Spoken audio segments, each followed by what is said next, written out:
Génesis capítulo 2. ¿Ok? Vamos a observar Génesis capítulo 2 a partir del versículo 8 y vamos a observar, si nos da tiempo, espero, hasta el versículo 17. Versículo 17. ¿Ok? Génesis 2 8 al versículo 17. ¿Ok? ¿Ok? En un tema que es la segunda parte del tema de la semana pasada, que sería Dios y el hombre, parte 2. ¿Ok? ¿Por qué? Porque lo que estamos viendo nosotros en este tema es la relación que tenía Dios con el hombre en el inicio. O sea, cuando Dios crea al hombre, ¿qué relación establece? ¿Sí? Y en este caso establece básicamente una relación doble, en la cual Dios es el dador de todas las cosas y el hombre es responsable de estar respondiendo de forma acorde. ¿Sí? Dios es el dador, Él regala, Él da una gran cantidad de regalos en estos versículos, ¿no? Les había dicho la semana pasada, nos da 5 regalos en estos versículos, ¿sí? Y lo que se espera del hombre en este caso, la reacción que él tenía que tener era ser alguien que fuera agradecido y obediente. ¿Ok? Dios es el dador y el hombre tiene que responder de forma agradecida, con gratitud y de forma obediente. ¿Ok? Y eso es lo que nosotros vemos en estos pasajes. En este caso, en estos pasajes, amigos, lo único que se espera del hombre es una sola cosa, que la instrucción que se le da en el final, en el versículo 17, esta instrucción de no comerás de este árbol, el árbol del bien, del conocimiento del bien y del mal, ¿sí? Esa es la única instrucción que estaba teniendo en este caso el hombre, en este momento, ¿sí? Entonces nada más estaba esperando que él agradeciera lo que ya había recibido y que respondiera de forma obediente, ¿ok? Entonces algo bien particular que no tiene esa relación doble, ¿no?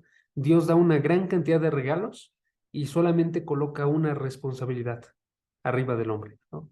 Y nada más para que recordemos los regalos que les había comentado la semana pasada, era que Dios nos da su comunión, eso es, Dios nos da una relación con Él, ¿no?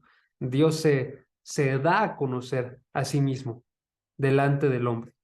En este caso, Dios aparece como un Dios que es personal, ¿no? Que el hombre tiene una relación y camina en el jardín junto con Dios, ¿sí? Nos da además, segundo regalo, su tierra, la tierra completa, todo el planeta, se lo entrega al hombre, ¿sí? Toda la tierra, y es una tierra que no está corrompida, sino que está hermosa, ¿sí? Dios le entrega la tierra al hombre cuando esa tierra se encontraba de una forma completa, ¿sí? Ahorita si ustedes van, hay lugares de la tierra que están desérticos, hay lugares de la tierra que tienen una gran cantidad de este, hechos naturales, pero que son destructivos. Se me olvidó cómo se llaman, una disculpa. Pero bueno, como terremotos, tsunamis, como tornados, ¿sí? Que por lo mismo tienen dificultades para vivir en estos lugares, ¿no? Hay una gran cantidad de lugares también dentro de esta tierra, que de forma constante tienen sequías, o sea, hay partes del año en la que no se encuentran con sequías y se puede cultivar bien, pero luego hay sequías, ¿sí? O hay torrentes, lluvias tremendas que no dejan que haya que se pueda cultivar bien, que esté bien la vida, ¿sí? Pero cuando Dios entregó la tierra, Dios no la entregó con nada de esto, ¿no? Dios la entregó con una versión de esta tierra que tenía aguas submarinas que alimentaban toda la tierra y que hacían que surgiera toda buena planta, ¿sí? Tercero, vimos también que Dios dio al hombre como un regalo su vida, ¿sí? Y eso es con lo que acabamos la semana pasada, su vida, porque Dios le dio como regalo al hombre que fuera un ser viviente. Es lo que observamos, ¿no? El hombre no existía y entonces Dios lo formó de la tierra, lo constituyó así como si fuera una escultura de barro, ¿sí? Y luego sopló sobre él y llegó a la vida este hombre, ¿sí? Entonces le dio el regalo de tener una vida, ¿sí? Es un regalo bastante también muy hermoso, ¿no? Entonces, el día de hoy, lo que vamos a observar nosotros, seguido de esto, es cómo es que Dios da de regalo su provisión, su provisión, ¿sí? Y nos vamos a concentrar básicamente en observar el jardín del Edén, ¿ok?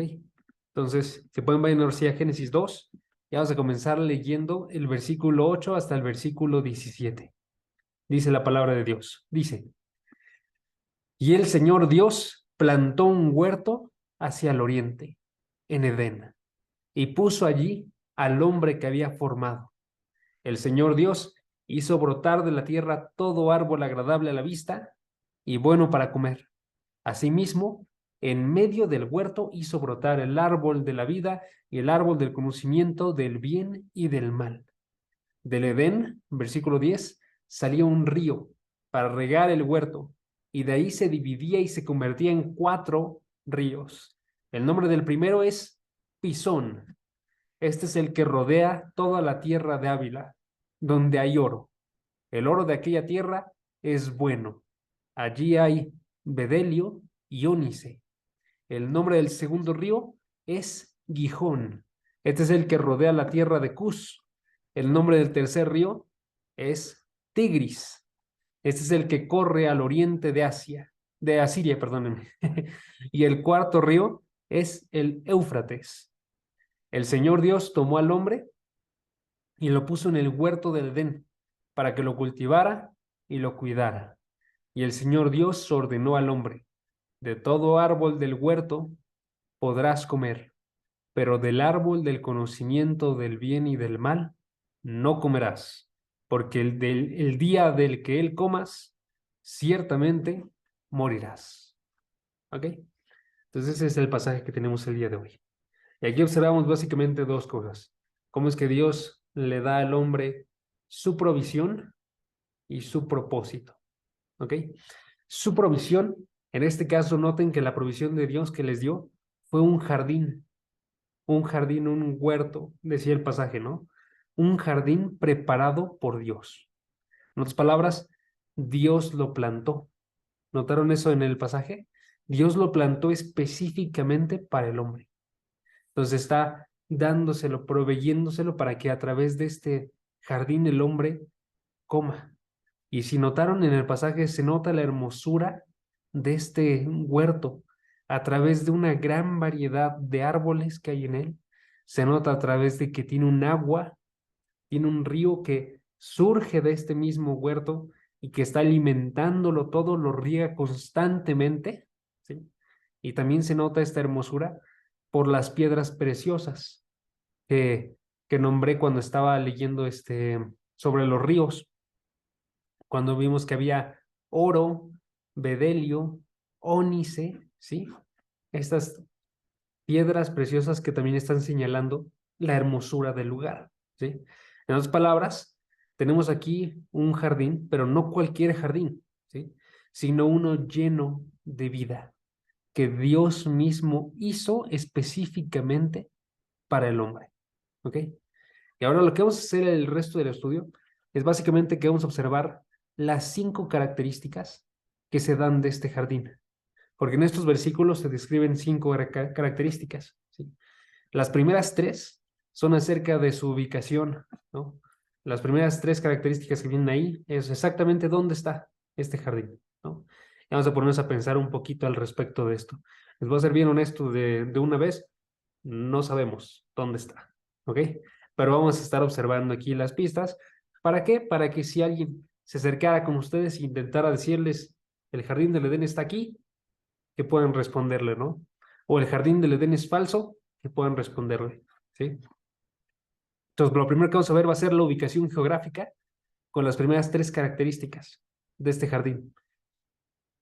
Y luego vamos a observar el interior del jardín y luego el carácter del jardín, que es lo último que se describe. ¿Ok? Entonces vamos a comenzar de esta forma. Primeramente, vamos a observar su ubicación geográfica. La ubicación geográfica del jardín del Edén. ¿Ok? Y vamos el inicio del versículo 8 y noten la forma en la que viene ahí. La ubicación geográfica. Dice: Dios plantó un huerto hacia el oriente, en Edén. ¿Ok?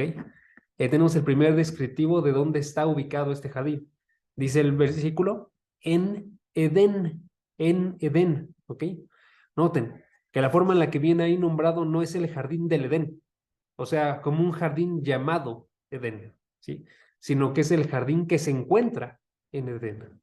En otras palabras, el Edén en este caso hace referencia a una zona geográfica real, una zona geográfica que es más grande que el jardín, donde se encuentra en este caso ubicado este jardín, ¿sí? Es comparable como por ejemplo que dijéramos nosotros el jardín que se encuentra en esta ciudad, ¿no? Entonces, el jardín se encuentra en una zona llamada Edén, ¿ok?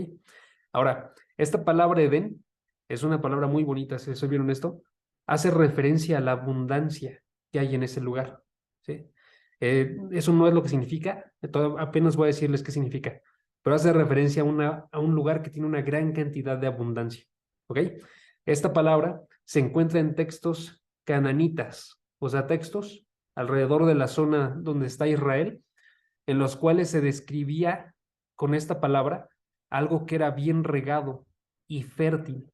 O sea, estaba haciendo referencia a un lugar donde había muchas aguas, crecían por lo tanto muchas plantas y estaban de forma constante dando más y más y más, ¿sí? Y lo que significa entonces, en hebreo, esta palabra Edén significa deleite o gozo, ¿ok? Edén significa deleite o gozo, ¿ok? Entonces, no solamente es cualquier tierra, era la mejor tierra en la que estaba situada el Edén, el jardín, perdón, del Edén, ¿sí? Entonces, esta tierra era una tierra de deleite, era una tierra de gozo, y es una tierra que también me pareció muy interesante. Cuando se traduce al griego la palabra, amigos, el Antiguo Testamento se encontraba originalmente en hebreo. Se traduce al griego para que la leyeran un poco más siglos después, cuando estaba desapareciendo el idioma hebreo, ¿sí? Y en este caso, en la traducción griega más famosa, que se llama la Septuaginta, se traduce esta palabra Edén como la palabra paradeisón. Se los voy a poner porque está medio difícil. Paradeisón. Pero noten, ¿a qué les suena esa palabra? Esta palabra es de donde viene la palabra paraíso. Por eso el Edén era un lugar paradisiaco. Era un lugar que era extremadamente deleitoso, gozoso, ¿sí? Está situado en este caso entonces este jardín en el lugar más fértil que había en toda la tierra, ¿sí? De acuerdo a lo que Dios colocó. ¿Ok? Esa es la primera característica que se coloca del Edén en relación a su ubicación geográfica, del jardín, perdón. ¿Ok? Segunda característica, se dice que se sitúa hacia el oriente. Vuelvo a leer el versículo 8. Dice el versículo 8, el Señor Dios plantó un huerto hacia el oriente. ¿Ok? Eso también es bastante importante. ¿Ok? ¿Por qué? Porque nos está diciendo dónde está este lugar Edén. ¿Sí? Y básicamente dice se encuentra al oriente. O dicho de otra forma, también se puede traducir se encuentra al este.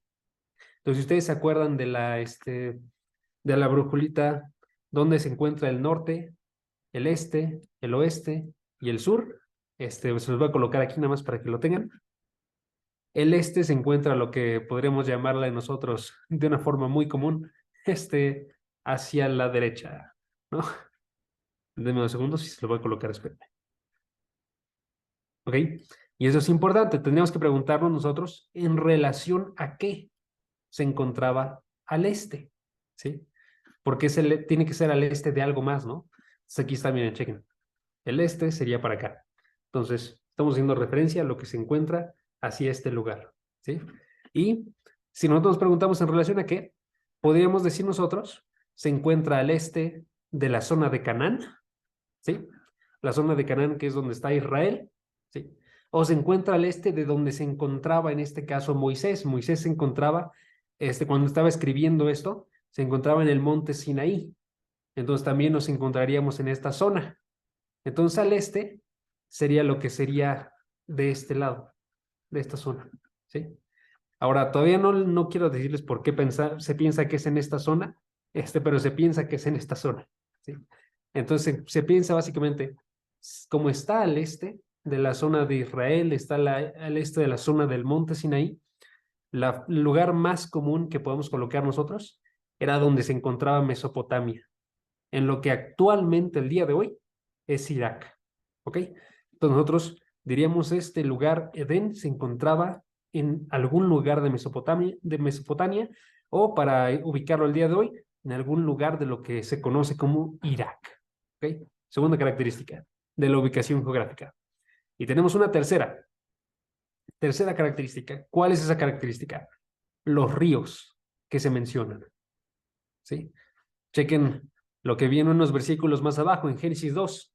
Génesis 2, versículo 10 al versículo 14. ¿Ok? Y es que ahí nos menciona ríos que existen aún el día de hoy. ¿Sí? Se nos menciona, dice, versículo 10, del Edén salía un río para regar el huerto, y de allí se dividía y se convertía en otros 4 ríos. Y esos 4 ríos, 2 sabemos seguros cuáles son. ¿Sí? Dice el versículo 11, el nombre del primero es Pisón, es el que rodea la tierra de Ávila, donde hay oro. El oro de aquella tierra es bueno. Allí hay bedelio y ónice. El nombre del segundo río es Gijón, es el que rodea la tierra de Cus. El nombre del tercer río es Tigris, este es el que corre al oriente de Asiria. Y el cuarto río es el Éufrates. ¿Sí? Entonces ahí nosotros tenemos 4 ríos. ¿Cuáles son los ríos? Los repito, y si alguien los quiere colocar, es el río Pisón, Gijón, Pisón, Gijón, el río Tigris y el río Éufrates. Está. Y ya está. Entonces tenemos ahí 4 ríos. ¿Ok? Entonces la idea es la siguiente, básicamente. El Edén es una ubicación geográfica y del Edén salía un río. Si se acuerdan, hablamos la semana pasada que había fuentes subterráneas, ¿ok? Entonces ahí salía un río del fondo de la tierra, ¿sí? Salía este río y entonces este río regaba el huerto, hacía que hubiera la vida que había en el huerto y después de eso continuaba y se seguía y se dividía en 4. Y al dividirse en 4, estos ríos se extendían también una gran cantidad de kilómetros. Pues si ustedes notan, ahorita lo vamos a observar, pero estos ríos, los 2 que sabemos, son ríos muy, muy grandes, hermanos. Entonces tenemos nosotros básicamente que la fuente de Edén era tal que abarcaba una gran cantidad de tierras, ¿sí? Era de forma constante un agua que regaba tan grandemente que continuaba y regaba otras tierras. ¿Ok? Ahora, no podemos identificar exactamente 2 de estos ríos. El río Pisón y el río Gijón, no sabemos con exactitud cuáles son, ¿sí? De hecho, a través de la investigación que estaba realizando, básicamente la conclusión que se llega es que podemos hacer muchas suposiciones nosotros, pero con seguridad no lo vamos a saber, ¿sí? Entonces, puede ser que algún cambio sucedió en la topografía del mundo, de tal forma que estos 2 ríos desaparecieron. Puede ser que eso sucedió con el diluvio o con el tiempo, de tal forma que nosotros no sabemos cuáles son, ¿ok? Pero sí hay 2 ríos que sabemos cuáles son, que esos son el Tigris y el Éufrates, ¿ok? Y estos son ríos que se encuentran básicamente rodeando esta tierra que les comentaba, la tierra de Irak, ¿no? Entonces, si regreso al mapita, denme 2 segundos, perdón, denme 2 segundos, ahí está, ahí está. Entonces, son 2 ríos que se extienden más o menos por estas zonas, uno y el otro por esta zona de aquí, ¿sí?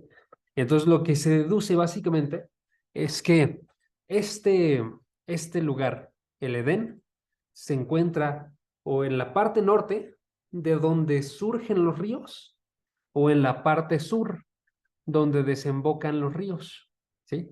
Entonces se encuentra en alguno de esos dos lados, en la parte sur o en la parte norte. Y ahí es donde podríamos colocarlo nosotros, ¿sí? En la parte norte le favorece el hecho de que ahí surgen los dos ríos que comentamos, el Tigris y el Éufrates. En la parte sur lo favorece que también es una zona muy abundante, ¿sí? O al menos podríamos decir nosotros que era una zona muy abundante, ¿sí? Y desemboca en la parte del Golfo Persa, que es esta zona que tenemos aquí, ¿sí? Entonces encontraría en esta zona o en la otra zona, ¿sí? Pero les digo, no podemos saber con exactitud. Entonces estos son como los dos mayores competidores que tenemos nosotros. Hay quienes dicen, aparte de eso, que podría ser que el Edén está haciendo referencia a la misma zona donde está Israel, ¿sí? Que es la zona de Canaán, porque ahí también hay dos ríos que podrían ser identificados como los otros ríos que les comentaba, el río Pisón y el río Gijón, ¿sí? Pero la verdad es que no compite tan bien como sería esto, ¿no? La parte del este nos ayuda a decir que es uno de estos lugares, ¿sí? Y de todos modos también hay otras personas que literalmente se salen muy grandemente de esto. Hay quienes lo sitúan en Asia, hay quienes llegan incluso, hermanos, a situarlo hasta Australia. Entonces, literalmente hay de todo, de todas las suposiciones que podamos nosotros decir, ¿no? Pero aquí, ¿cuál es la parte importante entonces, amigos? La parte importante es que aun si nosotros no sabemos y no podemos identificar exactamente en qué lugar se encontraba esta tierra, sabemos que se encontraba en la tierra, ¿sí? Porque Dios destaca eso. O sea, Dios está hablándonos de un lugar que se encuentra en la tierra, ¿sí? Bueno, que se encontraba, perdónenme el lenguaje, que se encontraba en la tierra, ¿ok? Eso nos recuerda algo. Nos recuerda que Dios nos hizo a nosotros con un cuerpo físico y Dios dio una tierra física para que nosotros habitáramos en ella, ¿sí? Nunca ha sido el plan de Dios que nosotros habitemos en un cielo que sea solamente espiritual, ¿sí? Que nosotros seamos, en otras palabras, espíritus que están flotando, básicamente, ¿sí? Sino que su plan es que nosotros habitemos de una forma física, porque esa es la forma en la que Él nos constituyó, ¿sí?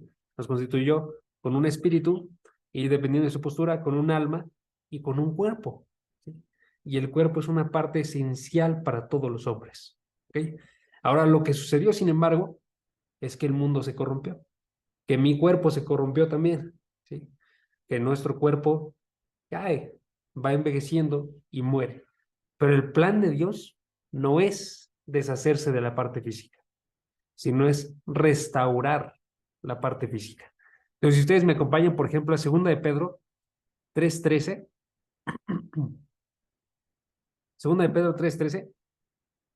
observamos ahí nosotros que por eso nuestra esperanza como cristianos no es vivir solamente en el cielo, sino es lo que sigue después del cielo. Después de que tú y yo vayamos al cielo, que vamos a ir de aquí hasta que Jesucristo vuelva otra vez, viene algo más. ¿Qué viene? La restauración de la tierra. Entonces nosotros vamos a regresar a la tierra. Y en otras palabras, va a ser restablecido esto que vimos en el inicio. Una tierra perfecta con lugares como el Edén, que estaban muy, muy hermosos, con una gran cantidad de vida, ¿sí? Van a ser restaurados. Dice el pasaje, 2 de Pedro 3:13, pero nosotros esperamos, según su promesa, nuevos cielos y una nueva tierra, en los cuales mora la justicia. ¿Ok? Nuevos cielos, nueva tierra. ¿Por qué? Porque va a ser restaurada la tierra.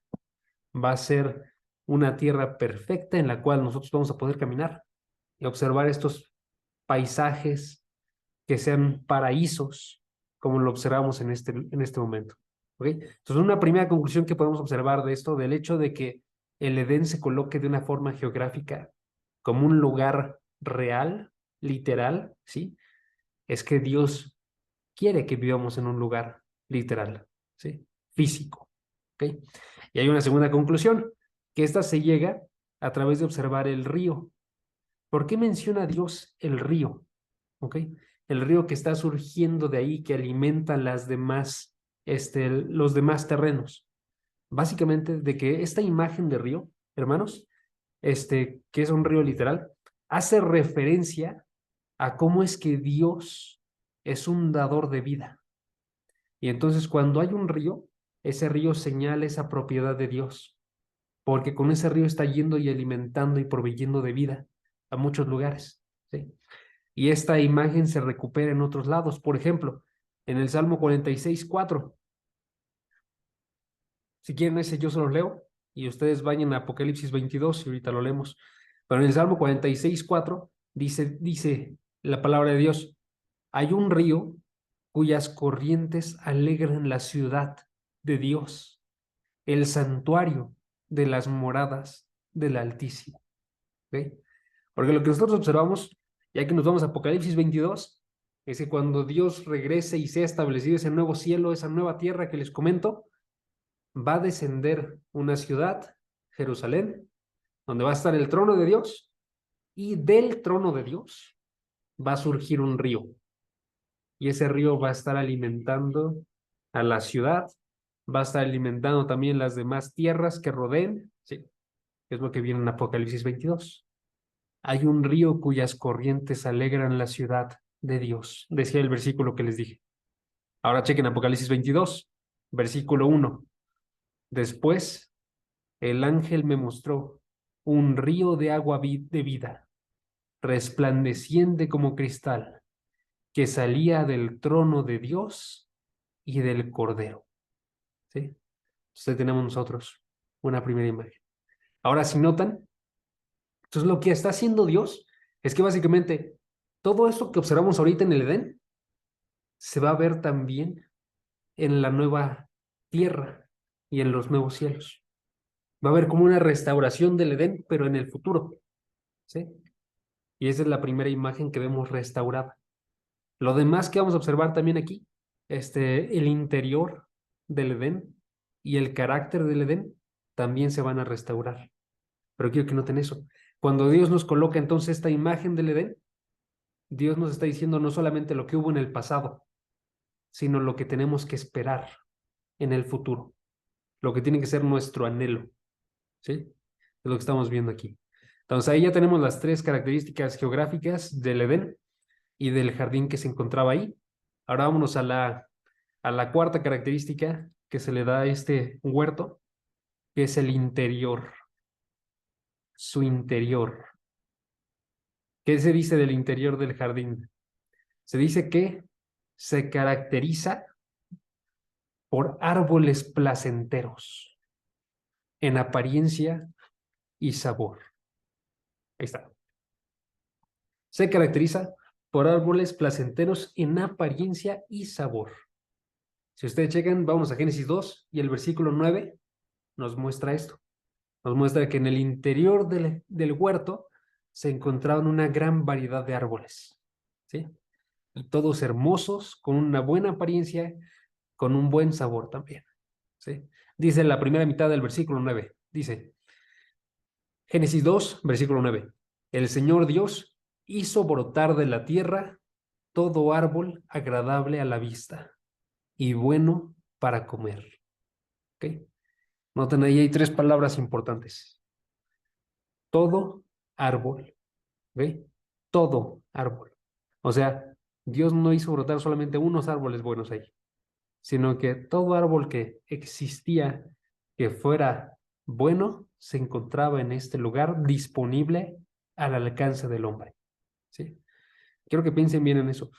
Si ustedes quisieran observar, les voy a ser bien honesto, que les voy a colocar un ejemplo. Si ustedes se ubican en Oaxaca, van a saber que hay un árbol hermosísimo ahí en Oaxaca, que es un árbol que tiene una gran cantidad de años, cientos de años, y si lo ven, el árbol del Tule es un árbol que es extremadamente grande, es increíblemente grande, hermanos. Yo soy de Oaxaca, por eso se lo estoy recomendando, pero es un árbol muy hermoso. Lo ven, y cuando digo extremadamente grande, en serio que si no lo conocen, no se imaginan qué tan grande me refiero. O sea, estoy hablando de metros de distancia para para rodearlo. básicamente tienes que caminar una gran cantidad para poder rodearlo, ¿sí? Está ese árbol y ese árbol no lo van a poder ver ustedes aquí. Ustedes tienen que ir a Oaxaca para poder verlo, ¿sí? Si ustedes quisieran observar árboles que solamente se dan en alguna parte del mundo que se encuentra en Asia, no sé, tienen que ir hasta allá para poder observarlo. Pero aquí nos está diciendo en este caso, en este huerto se encontraba todo árbol al alcance del hombre. Por les digo, eso es importante, porque cuando nosotros lleguemos a Génesis 3, cuando Eva es tentada, a ella se le está haciendo observar un único árbol, el único árbol que no podía tener, ¿sí? Pero tenía a su alcance todos los árboles buenos. Por eso no puede decir ella que, no puede alegar ignorancia, ella, porque tenía al alcance todos los árboles buenos. Y aún así los ignoró por estar observando el único árbol que no podía acceder, ¿sí? Entonces aquí nos está diciendo, el Señor Dios hizo brotar todo a la disponibilidad del hombre. Entonces todo se encontraba a la disponibilidad del hombre. Y era todo árbol que fuera, segunda palabra importante, agradable a la vista, que se observara y se viera que era extremadamente hermoso. Y tercera palabra importante, que fuera bueno para comer. Entonces aquí estaban todos los árboles que pudieras imaginar, todos los árboles hermosos, ¿sí? Y todos los árboles que se podían comer, a la disponibilidad del hombre, a solamente unos pasos. Vas y caminas y puedes acceder a cualquier árbol y a cualquier fruto, ¿sí? Por eso les digo, esa es una de las razones por las cuales es tan mala el pecado que realizan en Génesis 3, cuando comen de este árbol, porque tenían un sinnúmero de árboles de gran hermosura y listos para comer, y aún así van y comen lo que no debían, ¿sí? Es muy comparable lo que pasa con nosotros. Cuando nosotros somos tentados a decir, a mí me falta esta cosa, a mí me falta un árbol. A mí me falta una pareja, me falta una casa, me falta un auto, ¿sí? Y me rindo tanto por esto que ignoro todas las cosas buenas que tengo de parte de Dios, ¿sí? Que ignoro que, ok, quizás no tengo un coche, pero tengo una familia, tengo unas personas que me aman, amigos, tengo un trabajo, tengo la posibilidad de transportarme, tengo unas piernas que me ayudan a moverme, ¿sí? Tengo un sinnúmero de cosas buenas, ¿sí?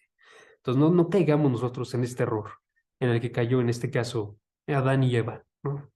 Cuando pecaron, pecando, ignorando todo lo que recibieron de parte de Dios, ¿ok? Entonces, todo árbol agradable a la vista, bueno para comer, ¿ok? Y noten que esto también nos señala, ojo, que Dios se preocupa por la parte física de cada uno de nosotros, la provisión física, ¿ok?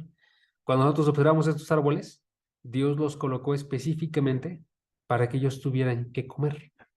Dios está proveyendo por la parte física, ¿sí? Si vamos a Mateo 6, versículo 8, podemos observar algo similar el día de hoy. Mateo 6, versículo 8. Si pueden, vayan para allá. Pero lo que observamos básicamente es que Cristo está diciéndoles que sepan todos ustedes que Dios sabe qué es lo que necesitan. Dios sabe que ustedes necesitan de ropa y de comida y de un lugar donde vivir, ¿sí? Que Dios no es ignorante en ninguna de esas cosas, sino que Él actúa de forma constante para darlas, ¿sí? Y que por eso dejen de preocuparse en este caso. Trabajen, hagan lo que tengan que hacer, pero nunca se preocupen, porque Dios sabe lo que necesitan. Dice el versículo 8.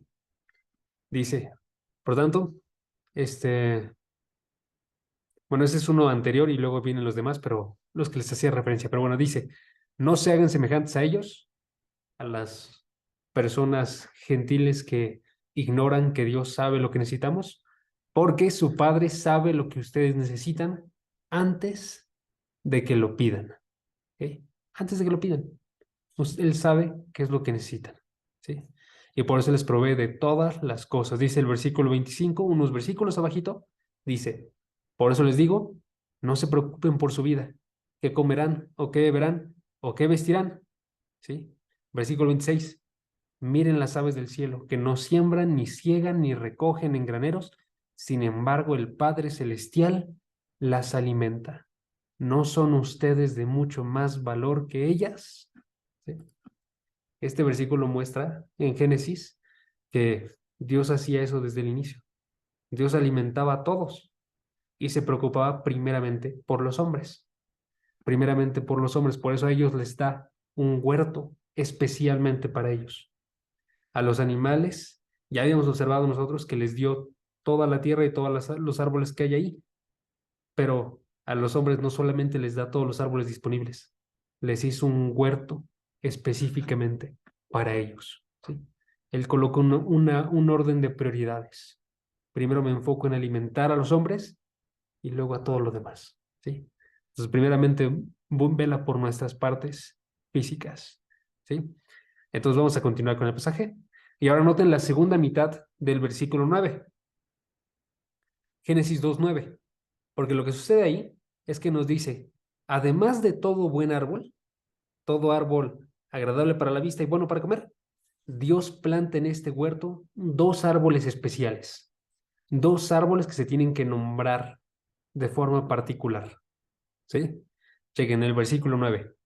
Dice, voy a leer todo el versículo y la segunda mitad es la que nos queda. Dice, el Señor Dios hizo brotar de la tierra todo árbol agradable a la vista y bueno para comer.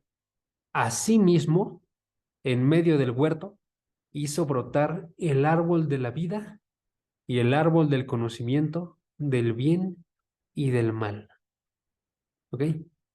Y ahí nos coloca dos árboles especiales. Entonces, ¿cuáles son estos dos árboles? Comencemos con el primero, el árbol de la vida. ¿Qué hace este árbol de la vida, amigos? Sin especular, podemos irnos al capítulo 3, versículo 22, y ahí tenemos la respuesta. ¿Ok? Capítulo 3, versículo 22. Dice, eso es una paginita después, literal. Dice, al final del versículo, si el hombre tomaba de ese árbol, lo que iba a pasar es que iba a comer e iba a vivir para siempre. Final del versículo. ¿Sí? Entonces, el árbol de la vida es un árbol que, si tú tomas de él, dice este pasaje, y se come de él, se vive para siempre. Uno permanece en la forma en la que se encuentra, pero ahora con una eternidad delante de él. ¿Sí? Entonces, básicamente, noten que Adán no necesitaba de este árbol, en este caso, en este momento, aunque sea, porque Adán ya tenía una vida que era constante, no había ninguna señal de muerte, ¿sí? Y sin embargo se encontraba este árbol ahí. Y ahora este árbol vuelve a aparecer otra vez. Cuando vemos nosotros Apocalipsis 22, observamos nosotros que este árbol vuelve a aparecer. En Apocalipsis 22, chequen el versículo 2. Versículo 2. Hace rato leímos el 1, ¿se acuerdan? Donde vimos que había un río. Ese río que hacía referencia al río de Génesis, en Edén. ¿Sí? Pero ahora noten que aparece el árbol de la vida. Dice Apocalipsis 22, 2. En medio de la calle de la ciudad y a cada lado del río estaba el árbol de la vida. ¿Sí? Estaba el árbol de la vida que produce 12 clases de fruto, dando su fruto cada mes, y las hojas del árbol eran sanidad para las naciones. Y ahora bajen unos versículos al versículo 14, Apocalipsis 22, 14. Bienaventurados los que lavan sus vestiduras para tener derecho al árbol de la vida y para entrar por las puertas de la ciudad. ¿Ok? No, noten, este árbol de la vida que se encontraba en el inicio, ahora es transportado a otro lugar. ¿Cuál es ese lugar?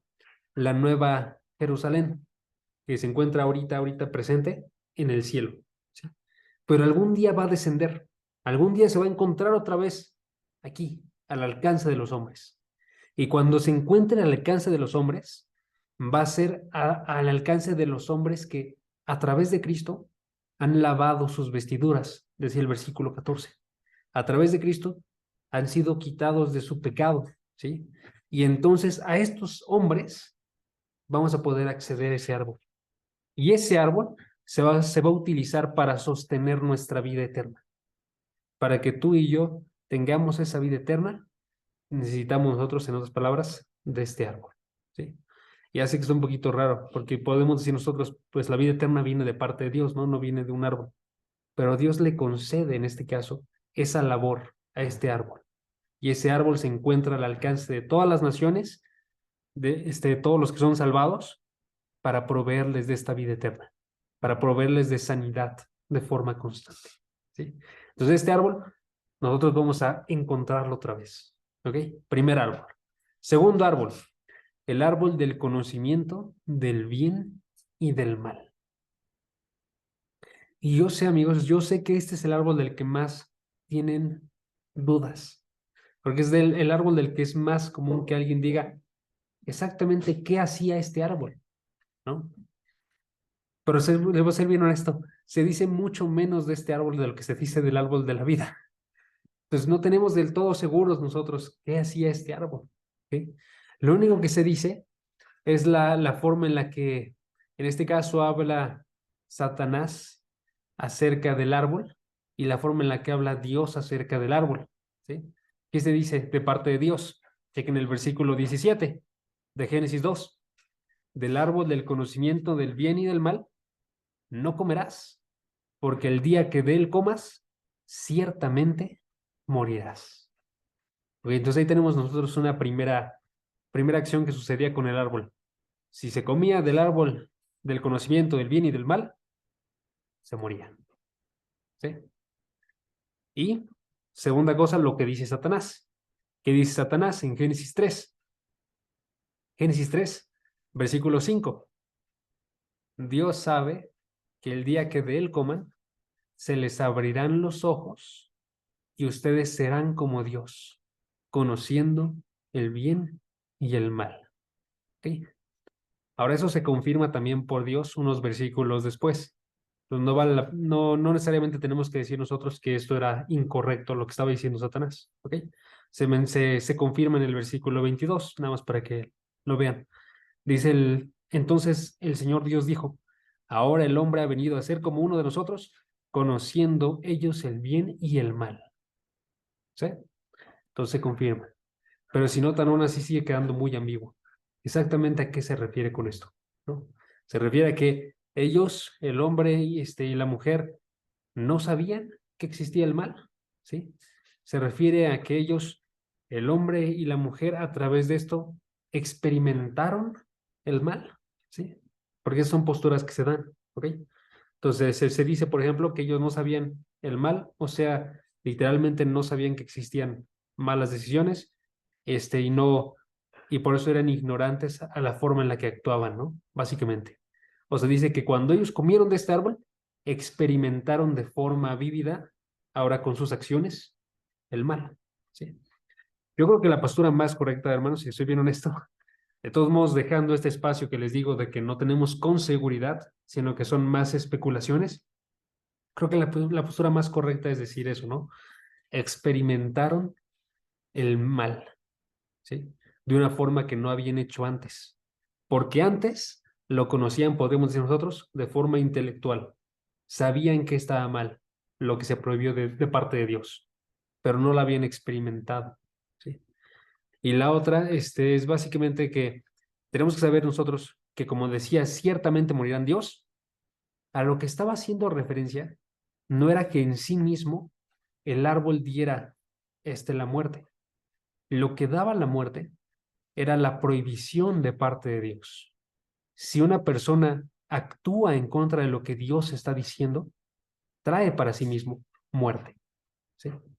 O sea, el árbol en sí mismo no, podríamos decir nosotros, no era su fruto morir, sino que el fruto de la acción de comer el árbol era morir, ¿sí? Porque tenemos que recordar nosotros qué es lo que es el pecado. El pecado es la transgresión de la ley, ¿sí? Chequen 1 de Juan 3:4. 1 de Juan 3:4. Es el pecado es cuando alguien va en contra de lo que Dios dice, independientemente de qué sea.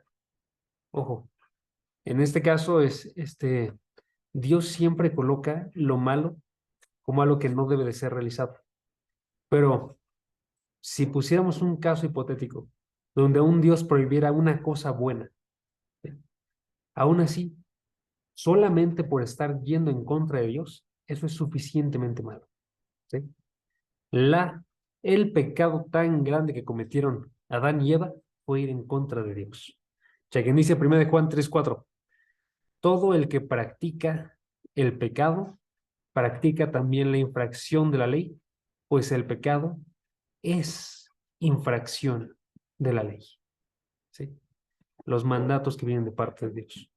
Por eso, tenemos que saber dos cosas siempre nosotros. Dios siempre te prohíbe lo que es malo para ti, ¿sí? Dios siempre prohíbe lo que es malo para cada uno de nosotros. En este caso, nosotros no teníamos que conocer de forma experimentada el mal, ¿sí? Es lo que yo les diría, ¿no? Pero aparte de eso, aparte de saber que Dios siempre prohíbe lo que es malo para nosotros, tenemos que saber que nunca debemos realizar nosotros algo en contra de la voluntad de Dios. Eso es pecado. Es literalmente alejarnos de aquellas cosas que Dios colocó, ¿sí? Entonces, hermanos, eso es lo que estaba sucediendo aquí. Dios estaba entregándoles dos árboles que iban a definir el destino del hombre. Un árbol que podían seleccionar y un árbol que, más bien dos árboles que podían seleccionar, un árbol que les iba a proveer de vida y el otro árbol que les iba a proveer de muerte. Y coloca la elección delante de las personas. El día de hoy hace exactamente eso. Es algo que sucede de forma constante en la Escritura. Dios coloca la elección delante de las personas. Ven y ten vida o toma la muerte, ¿sí? Y tenemos que aprender nosotros a seleccionar. ¿Cómo sabemos qué seleccionar? De acuerdo a lo que Dios dice, ¿sí? Por eso Dios les dice aquí, chequen, regresamos a Génesis 2, versículos 16 y 17. El Señor Dios ordenó al hombre, de todo árbol del huerto podrás comer. Parte buena, ¿sí? Dios coloca en este caso, antes de la prohibición, Él coloca un permiso, ¿sí? Permiso. De todo árbol del huerto podrás comer. Y luego coloca la prohibición. Pero del árbol del conocimiento del bien y del mal no comerás, porque el día que de él comas, ciertamente morirás. Y tenemos nosotros palabras habladas directamente al hombre, ¿sí? Entonces, hermanos, ahí tenemos nosotros cómo era el interior del jardín. El interior del jardín era uno lleno de árboles buenos, agradables a la vista, agradables para comer, y uno malo que había sido prohibido de parte de Dios, ¿sí? Una sola prohibición. Segundo, y terminamos con el carácter del jardín. El carácter del jardín. ¿Cuál es el carácter del jardín? Es el jardín de Dios. ¿Ok? Es el jardín de Dios. Y para eso tenemos que movernos unos versículos, en este caso, a observar la forma en la que se observa el jardín unos versículos después. ¿Ok? Si pueden, vayan conmigo a Génesis 13, versículo 10. Génesis 13, 10. Noten lo que dice aquí. Dice, nos vamos a encontrar en la segunda mitad, nada más para que no distraiga el resto, pero voy a leer todo el versículo. Dice, alzó Lot los ojos y vio todo valle del Jordán, el cual estaba bien regado por todas partes. Esto fue antes de que el Señor destruyera Sodoma y Gomorra, como el huerto del Señor, como la tierra de Egipto, rumbo a Zoar. Noten esa parte que destaqué, como el huerto del Señor. O la forma en la que viene en el original como el huerto de Jehová, el huerto de Yahvé, ¿sí? O el huerto de Yahweh, ¿sí? Está diciendo, haciendo referencia al jardín en el Edén, Está diciendo, este es el jardín de Dios, ¿sí? Es el huerto de Dios. ¿Por qué? Hermanos, ¿por qué? Puede ser porque el jardín le pertenecía a Dios, ¿no? Era su jardín, ¿sí? Pero sí, pero todo lo pertenece a Dios, ¿no? Entonces, ¿saben qué es mejor respuesta? Es el jardín de Dios porque es el jardín en el cual Dios caminaba. Es el jardín en el cual Dios se encontraba con el hombre. Entonces había una relación ahí. Era como el templo. Unos siglos después se establece el tabernáculo y se establece el templo en los cuales Dios entraba a su presencia de una forma en la que no se encontraba en ningún otro lugar. Y entonces cuando tú entrabas ahí, era estar delante de Dios mismo, ¿sí? De una forma en la que no se encuentra uno en otro lugar, ¿sí? O como lo decía en Génesis 3, cuando fueron tentados y cayeron, ¿se acuerdan qué pasó después de eso? Escucharon al Señor que paseaba en el huerto al fresco del día. O sea, el Señor estaba caminando, básicamente. ¿Cómo? No tengo idea. Pero el Señor estaba ahí y estaba caminando. ¿Por qué? Porque en este caso el plan de Dios para este huerto era que fuera el lugar donde se encontraba con Adán y con Eva. Y el plan de Dios era caminar en el mismo lugar que el hombre, para siempre. ¿Sí? Ahora les decía, aquí está la tercera cosa que se perdió cuando fue la caída, pero que se va a recuperar al final.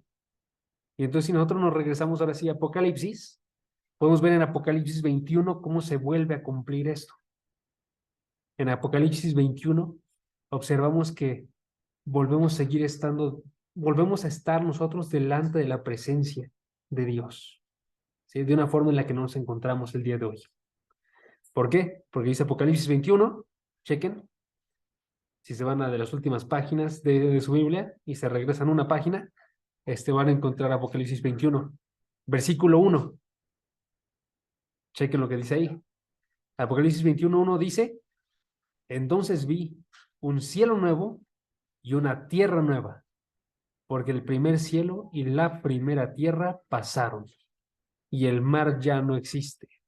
No tenés la nueva tierra que les comentaba, ¿sí? Y versículo 3, entonces oí una gran voz que decía desde el trono, el tabernáculo de Dios está entre los hombres, y él habitará entre ellos, y ellos serán su pueblo, y Dios mismo estará entre ellos. Y nota ahí lo que se destaca, estar delante de la presencia de Dios. ¿Sí? Nos dice la Biblia, nosotros veremos cara a cara a Jesucristo. ¿Sí? Ahorita le vemos por espejo, pero nosotros vamos a observarle frente a frente. ¿Sí? Y conoceremos incluso como fuimos conocidos. ¿Sí? Entonces, eso es lo que está viendo aquí.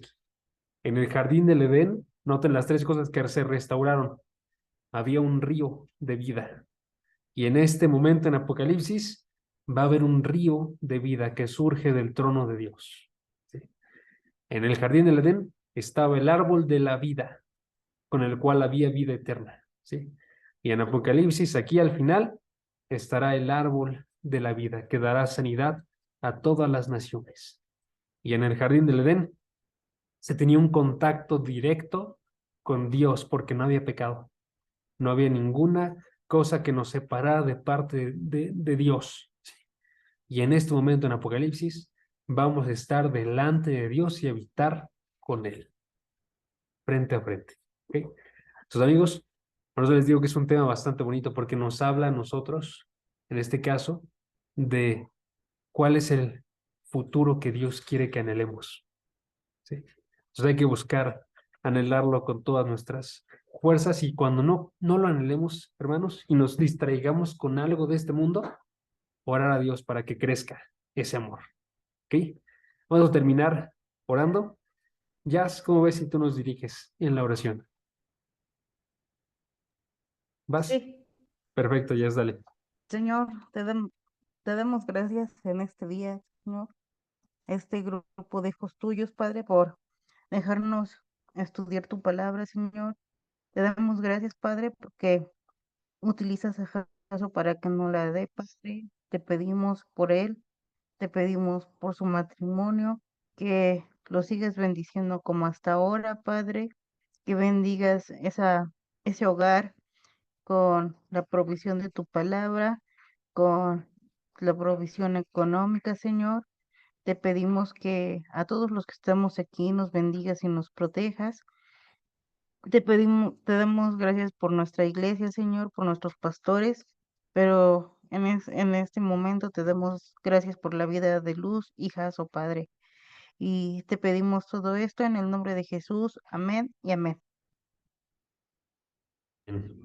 Amén, muchas gracias. Ya